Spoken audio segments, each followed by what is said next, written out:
Hey everybody, welcome back to another video. Hope you guys been enjoying the content channel as of late. Hopefully I'll make this short and sweet because I actually need to do my laundry. So excuse me if I'm a little stuffy again. Just really need to vacuum around here because there's a lot of cat hair. But I actually recorded this video once already, but to be honest with you, it was very long-winded, and I'm also being very lazy because I just don't want to import the footage from my camera. So we're just gonna do it, through my laptop, like we've been usually been doing lately. Um, and for today, I actually want to talk about something that I feel is still being worked out, amongst studios, and I think some people online, people who are trying to figure out what's been going on, lately with box office. We've been seeing a lot of diminishing returns. Last year was not great, to say the least. And there's a lot of people who are concerned also for how this year might transpire. I'm one of those, mainly because just where things have been going, and if anything might uh, see that return back to like the days of like 2018, 2019, where film and Hollywood were at their peak. They're generating billions of dollars. Is that possible? And I think the short answer is probably no, because of just where we are with a lot of these, franchises, and just the mentality of going to the movie theater has also changed vastly, which we've talked a little bit about on this channel. But I want to squarely talk about how can you be successful? If you're, playing with, a movie, or, or looking to go into Hollywood and stuff like that, and want to be financially secure as possible, how can you do it in this modern age? So I've brought up how many? Five points that I believe that factor into success today in the 2020s, and how to achieve it. And obviously this is my personal viewpoint. Obviously, you'll have a different opinion. But this is just what I believe is what at least guarantees uh, the promise of success more than failure. So we're going to start off with number one, which is the most obvious one in my opinion, and that is IP. If your production isn't necessarily carrying a notable license or an IP, it's going to be more difficult to collect interest from mass audiences. And by the way, I'm just going to be reviewing notes off my phone, so excuse me if you see my eyes going this or way. I'm just kind of looking at my notes here, but audiences, when it comes to going to the theater and also just generally with film consumption, they're more comfortable with familiarity than they are with gambling with something with original, based narrative, because people don't want to spend their money on stuff that they don't necessarily know about. They like spending money on things that they are familiar with because it's comfortable and it guarantees them some sort of quality from within that familiarity. Um, Obviously, notable IPs that you guys have, we still talk about it to the very day. Sorry. Uh, Marvel Studios, of course, Star Wars, uh, DC, major stuff like that. Those automatically will be given more attention, positive or negatively. Those communities and those franchises will get the most attention than, say, something like an original horror film or anything else that's original based, because those IPs have flourished for many, many years, and the attention that they get is a lot more dominant than anything original based. So because of that, uh, they aren't most people are not seeking artistic merit when it comes to these things, as they're just looking for thrills and entertainment, kind of like what Martin Scorsese talked about many years ago with, when he made that point about theaters basically becoming amusement parks. And it's just so sad that he's not so far from that statement being true, because, theaters are almost becoming that nowadays. But the only option that, but in that, the only option really to generate that interest, to get people to come to the theater, if the incentive is just for entertainment, they're going to go look for things that are familiar to them. So hence, they're going to be more willing to invest into IPs than something purely original. So that's the first thing. Notable IP will at least get you some fair attention. Now, the second part to that is the part of which that I think people have been talking about when it comes to these franchises is relevancy. A lack of relevancy, I think, is really the big part to the downfall, in the appeal of a lot of these major franchises, because there seems to be a notion that reintroducing older franchises, uh, somehow, a guarantee. This, all started really with the Force Awakens back in 2015, where you have a major IP that comes back into prominence and does the business that it does. And other studios have decided to brush off now their old IPs and are trying to now bring about, interest, mainly through nostalgia bait and other things of that sort. And I think it's a lack of understanding to those IPs, but also it's it's devolved more into like a gamble at this point rather than a sure bet, because being relevant doesn't mean changing the essence of what makes those franchises profitable, because there's another layering to that discussion about what happens within those IPs and the practices that are taking place. I mean, look at Star Wars. There's been a decline, for the past couple of years, mainly on television, for a lot of, because of just, I think, just abundance of just content, but also with the content itself, because people are not happy with how things are going and they have their issues. And it's plagued also throughout, in the film front as well, with the trilogy that was made. Sure, it made $1 billion, but who's to say that what was to follow suit, because of all the controversy that spewed from it, who's to say that something like The Mandalorian and Roku will benefit from that? In my case, it probably won't. Um, so it's important to listen to what your customers are suggesting to you, per, the majority, not the minority, obviously. Um, and in this instance, the measurement of what is relevant or not is, also to some extent based on the financial performance. I mean, as much as we people were not as happy with that Star Wars trilogy, it went off to do $1 billion. So if the studio wanted to, they can move forward in that direction, because people went to see those movies. But in the case of their television properties, they've suffered, and that's why they're reverting back to film now. And maybe the mentalities are also, perhaps, will change. New leadership is also involved. And also look at Marvel. Marvel's also having those issues as well, with films just on the decline, television also on the decline, and they're hoping with a big heavy hitter like Doomsday that maybe things will change. Um, but no, if the numbers are, if they were coming in steady, like let's just say post that trilogy, if these television series and whatever it is that they chose to produce between that time, like the Solo project and everything like that, like if it went off and did as great as it did, they wouldn't have to worry about really being relevant, because whatever they're doing it's sufficed, it works. But clearly, lately, that's not the case. So they have to be more willing to listen to what is happening online, people's discourse. It's a factor that now has to be considered. Um, so it's an indication of not connecting with the demographics that you are wishing to target. So in the case of what's happening with these current IPs, perhaps it's also time to also reevaluate and see why it is they're struggling and why people are choosing not to watch them.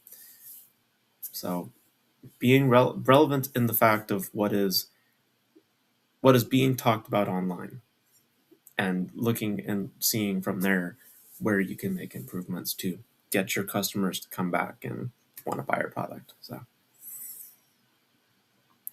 third thing, Obviously, the biggest point in the 2020s era, is social media. The landscape of what dictates the flow of interest nowadays is in the hands of the social media platforms, the TikTokers, Instagram, Twitter, all that stuff. That's for if the studios wish to be relevant today, looking into these platforms is a valuable resource. I mean, as much as I also don't agree with with some of the mentalities and the spirits behind it, it's it's something that Hollywood needs to be more invested into. To kind of be blunt about it, I mean, they have to be aware to the trends that are being spawned online so as to capitalize on those growing interests. Like if there's something happening on a TikTok page or happening on Instagram or Facebook, whatever, if there's something that's happening that's got a collective of people talking about it or doing some stupid trend, whatever like that, you know, maybe then there's financial gain to be had. I mean, look at like the Labubus, like those little doll fucking things, like that's getting a film, right? And I'm pretty sure that's due to like trends online, people talking about this crap. We have a Skippity Toilet film in the works with Michael Bay, supposedly. I think. I don't know what happened to that film, but stuff like that. That comes from social media. That comes from a collective of people who are talking about it, and studios like Hollywood needs to be aware to that because that is also a large part of the demographic today that goes to the movie theater. A lot of younger people my age are have investing in the theater, and you know there's a need to be aware as to what is happening in that sphere, and social media is a large part of that.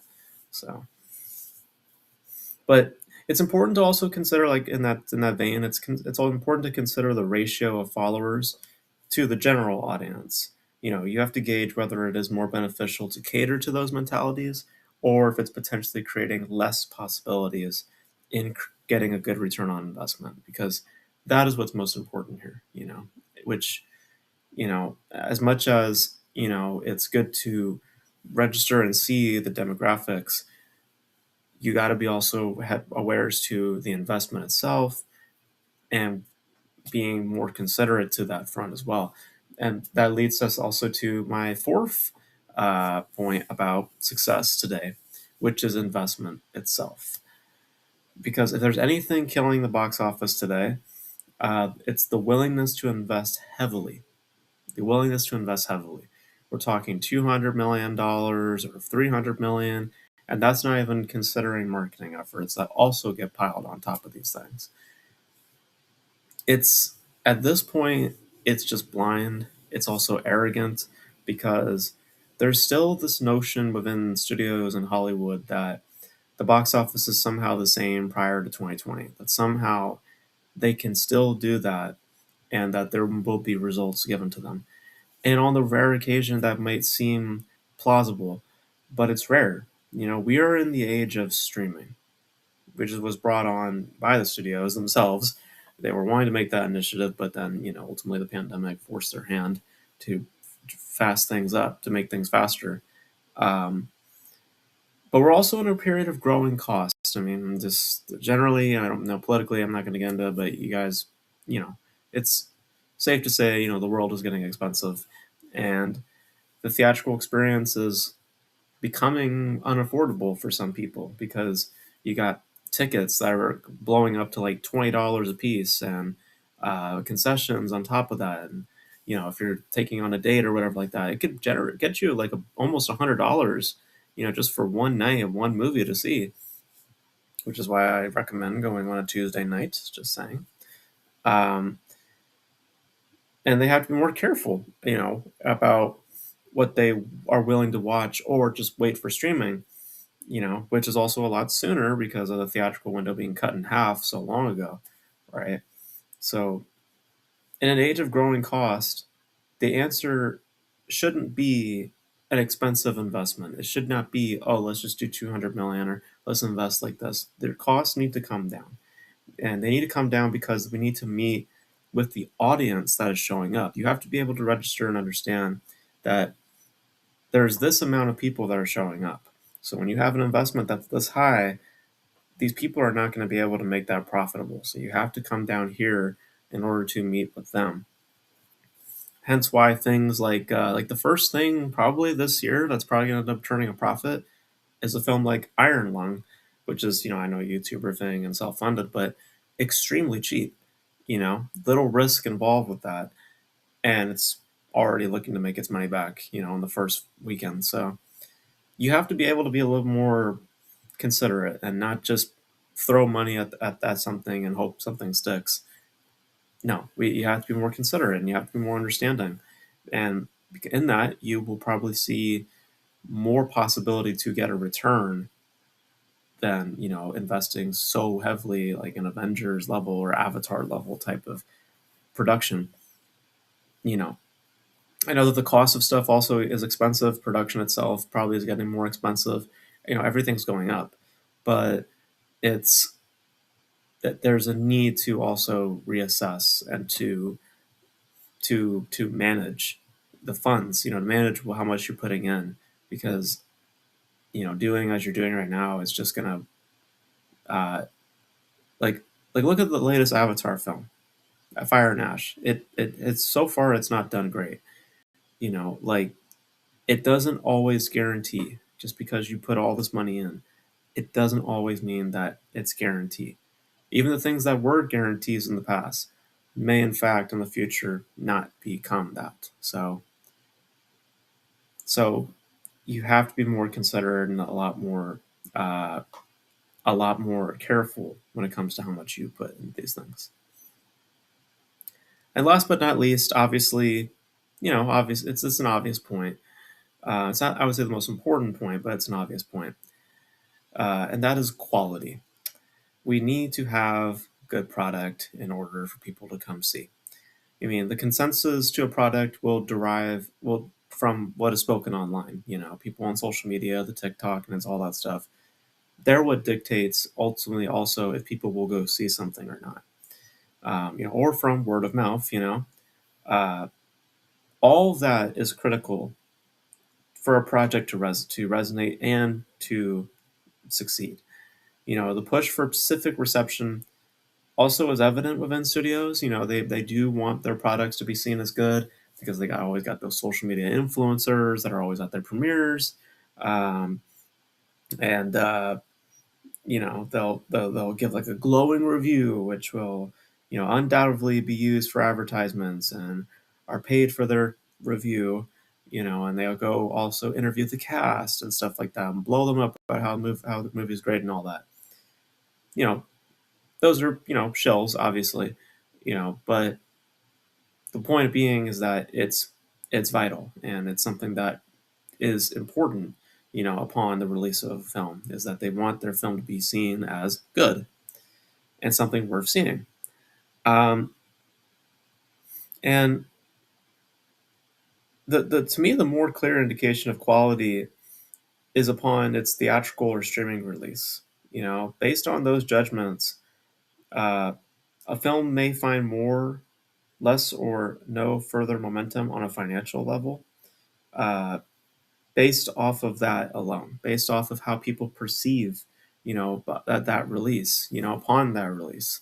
Because it's different when you're at a premiere, you have the cast and stuff like that, and people are blowing it up or blah, blah, blah, whatever. Or the opposite happens where there's no hiding it from the premiere and people just downright say it's bad. But really, it's about that opening night, that opening weekend, how when people come in and see something and how they take it in. That is a true indication of how the public and how generally a film has performed and is perceived by people. I mean, look at stuff like Joker Folie à Deux or last year with Megan 2.0. Both these movies anticipated, but with the reception, it just it just collapsed. Upon it was dead on arrival when these films released. Just the predictions just kept going down and down because ultimately people weren't as happy about what they saw, and that is very important. And the measurement of quality is also the most inconsistent variable because also obviously everybody has their own opinion, but it's more or less about what the majority is saying about said product. Um, And the hope is that the consensus doesn't destroy the potential of that financial performance. Case in point, like I said, Folia Dukes, Megan 2.0, stuff like that can kill the momentum of a project. So it's important to make a good film. It's important to put out, the best of what they could do, because that also can, help also elevate things that perhaps don't get showered by the most marketing and all that sort of jazz. Sometimes, some films will get picked up, from festival circuits and stuff like that, because Hollywood likes to be likes to entertain themselves in that sort of way. Like, oh look, we have original things. Look, we're going to promote these films over here. Some of which are actually good, but other pieces is just sometimes it's for political crap and stuff like that. But the point is, quality is very, very important.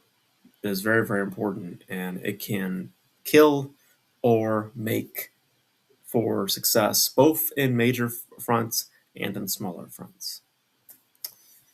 So, so that's how I believe you can become successful in the 2020s. If you have if you have a major IP or notable IP, if your thing is relevant, if you have the social media backing, if your investment is managed and it's plausible, it's not like blowing up to something ginormous, and the quality is good, all that I think is going to guarantee you some success at the box office. Obviously, also, it is based off of what people literally want to invest into. It's just that's the huge thing about today is that it's highly unpredictable by how much a film may or may not perform today. I think it's getting a little bit more clear by in terms of the major IPs. You know, it's just there's a lack of interest in that front, but in a fatigue that's been formed now for the past couple of years. But sometimes there are outliers. We had Zootopia 2 last year. We had Minecraft last year. So there is something there. And maybe Hollywood needs to capitalize on social media or maybe look into in their investments. Whatever the case is, they need to reevaluate. And hopefully they do. Hopefully they do. But you guys let me know. You guys feel the same way, or do you guys feel like there's something different, different angle that I haven't even thought of? Let me know. Let me know all your thoughts related to how you believe box office success is this year or in this decade, in this specific time. Do you guys feel that I'm off base? Let me know. Let me know all of your thoughts in the comment section below. And that's gonna be it for this video, guys. Thank you guys for tuning in. And until then, I'll catch you guys in the next video. Bye.